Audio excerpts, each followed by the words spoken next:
Odera, who has been covering Nicholas Biwott for a very long time. But for now, let's just go through some of the, achievements that have been made by the late Nicholas Biwott. This is a man who was served in various cabinet portfolios, as I've already told you, during President Moi's regime. He has served in a total of 8 various ministerial positions. There you go. There we have his full name. That is Kipyetor Nicholas Kiprono Arap Biwott.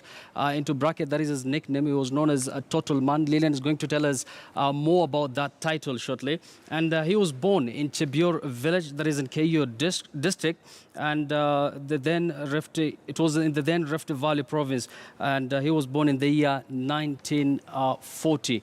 Until his death, he was about 77 years old. And let's go to our next page now, and we'll have some more details. And from 1951 to 1954, Biwott attended Tambach Intermediate School. And in 1955 to 1958, he attended Kapsabet High School.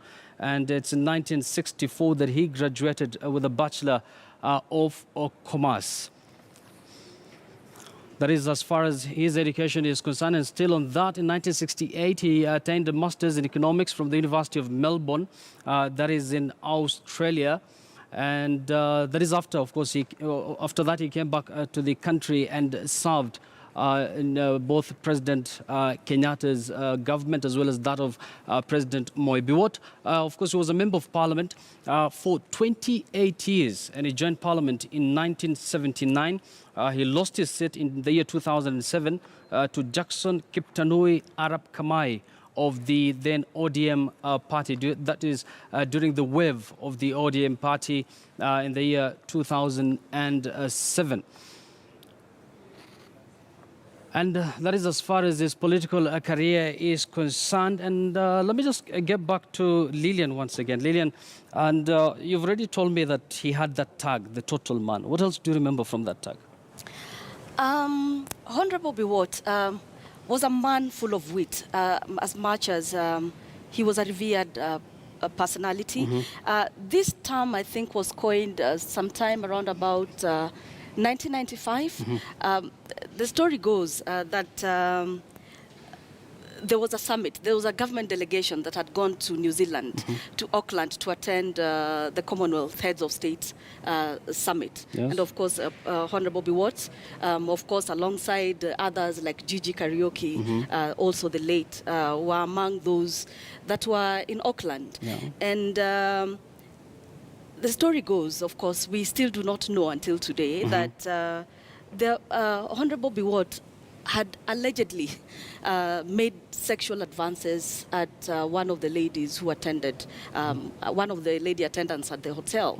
And so the New Zealand authorities bundled them out, and they had to come back home. And so this question came to Parliament.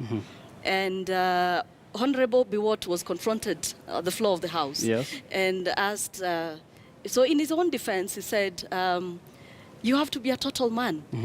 So he was put to task to explain whatever happened there? He was put to task to explain what really happened. And so one of the most outstanding things that he said in response was, a man has to be a total man. And that is where he got the tag counted. And therefore, that is how the tag actually stuck. And from then on, he was called the total man, who was actually the bull of Auckland.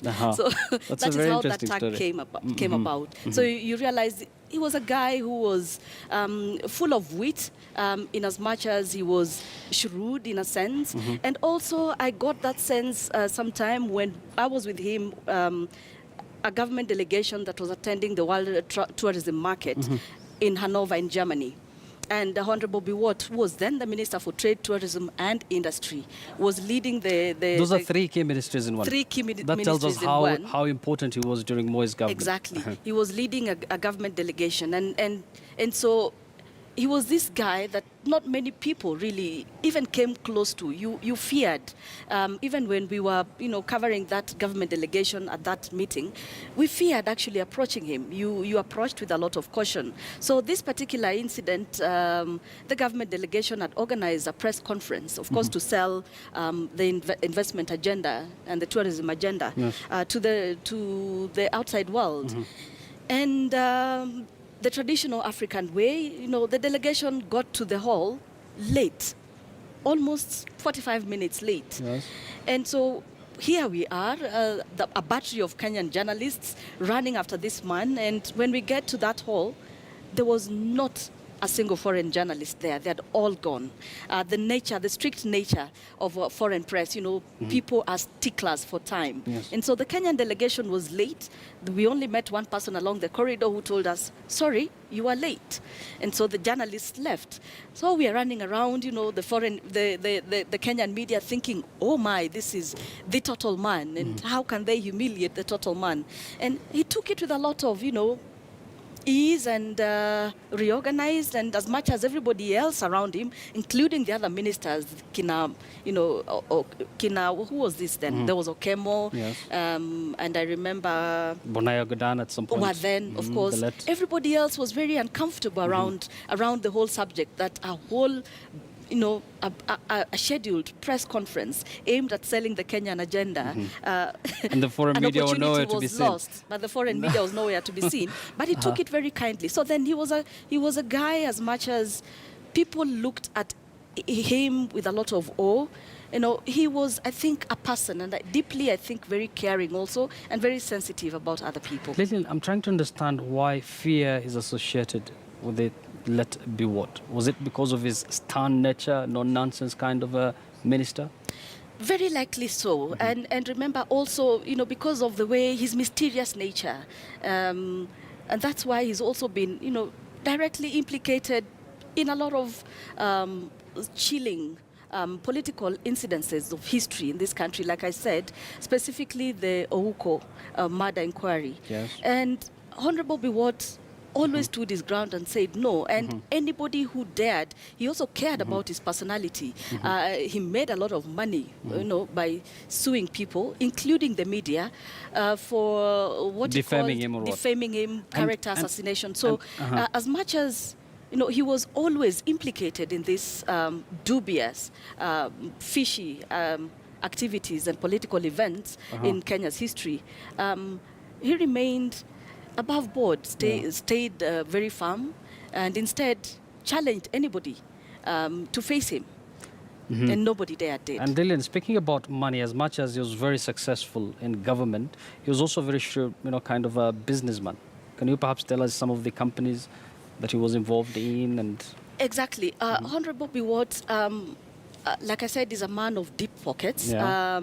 Apart from his political life, he was known for his the way he handled his business. And they say, of course, he has a large family stretching from Kenya to Israel. In fact, they say the second wife is Israeli. So that was the person who somehow managed his business interests, which were mainly, most of the people, including CEOs in his businesses, are foreigners. And so and possibly that kind of managerial skill is what he also infused in government, and especially in the ministerial positions that he held. Speaking about business, his family business, he never used to make it public. He remained, to guard his family exactly, members. He remained very aloof about even direct implications with his businesses. Yeah. And so that is the one thing that Kenyans will remember Nicholas Biwott for. Yeah. And Lillian, I'm seeing some very interesting record here. He has served as a member of parliament for a record 29 years. Or is it 28 years? 28, actually. From 1979 to 2007. That's a very long time. That's a very long time. And that is why to Keio, he was the father. If you talk to Keio residents, they'll tell you, they'll credit a lot of the achievements to Nicholas Biwott. During the Moi time, Keio in the Rift Valley, in the larger in the larger Upper Rift. Yes. Keio is one of the places that I would say the GDP of that specific area, the constituency alone, is probably one of the highest compared to the rest of the Rift Valley. And directly they will single-handedly credit Honorable Nicholas Biwott, especially for putting together initiatives. The infrastructure, of course, they have a proper road infrastructure. Agriculture is doing really well. They're good farmers of wheat and maize as well.